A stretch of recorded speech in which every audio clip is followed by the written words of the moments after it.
Deposizione di una corona di fiori e commemorazione in via Isidoro Carini a Palermo, luogo in cui 32 anni fa vennero assassinati il generale Carlo Alberto Dalla Chiesa, la moglie Manuela Setti Carraro e il poliziotto di scorta Domenico Russo.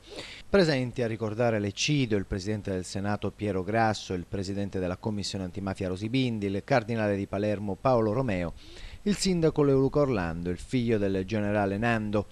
A margine della commemorazione, il figlio di Dalla Chiesa, Nando, ha commentato le parole intercettate da Totò Riina, che confermano secondo lui i sospetti che manifestammo da subito. Parlando in carcere con un detenuto, il boss aveva esplicitamente detto che qualcuno svuotò dopo il delitto la cassaforte della residenza palermitana del generale, tema più volte rilanciato dai familiari di Dalla Chiesa, che trovano ora una singolare conferma nelle dichiarazioni intercettate dal capomafia. Alla domanda se Riina parli o meno di cose che conosce personalmente, Dalla Chiesa ha risposto: certo, non c'è dubbio, e quando, riferendosi a chi svuotò la cassaforte, dice loro vuol dire che nella casa di mio padre certo non entrò Cosa Nostra. Secondo me lo dice con cognizione di causa, quindi è davvero una conferma.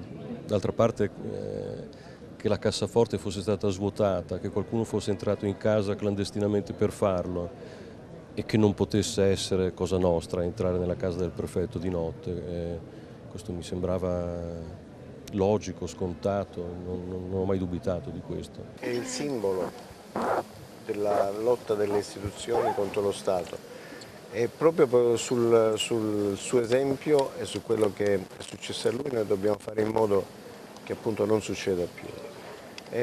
Io penso che oggi è difficile che qualcuno delle istituzioni resti solo, perché c'è anche la società civile, ci sono questi giovani di Libera qui con noi, giovani di Addio Pizzo, noi abbiamo dei movimenti culturali, sociali qui a Palermo, in Sicilia, che fanno onore proprio a questi uomini. Non parlo dei processi in corso, fra l'altro sapete bene che sono un testimone. A questo punto come Commissione, avendo già richiesto tutte le carte, sia necessaria una lettura attenta, completa, organica di tutte questo enorme materiale che sembrava molto, diciamo, relativo ad alcuni aspetti. In realtà è una rilettura o una conferma, come dicevo, di molti anni della storia delle mafie, quindi io credo che vada letto con molta attenzione e ci auguriamo di essere capaci tutti insieme di interpretare il vero significato delle sue parole. Finisce la speranza delle palermitane oneste. All'indomani del massacro una mano anonima scrisse: qui è morta la speranza dei palermitani onesti. Fu il primo segnale, il primo moto di rivolta delle coscienze della società civile. Non sappiamo davvero se quella tragica sera di venerdì 3 settembre 1982 a Palermo, in via Isidoro Carini, morì la speranza degli onesti. Di certo quella sera la mafia chiuse i conti con Carlo Alberto Dalla Chiesa, prefetto per 100 giorni. Alle 21:15 il comando entrò in azione, uccidendo anche la moglie Manuela Setti Carraro e l'agente di polizia Domenico Russo. Mandanti ed alcuni esecutori del massacro sono stati condannati all'ergastolo. Dalla Chiesa giunse a Palermo all'indomani dell'omicidio di Pio La Torre.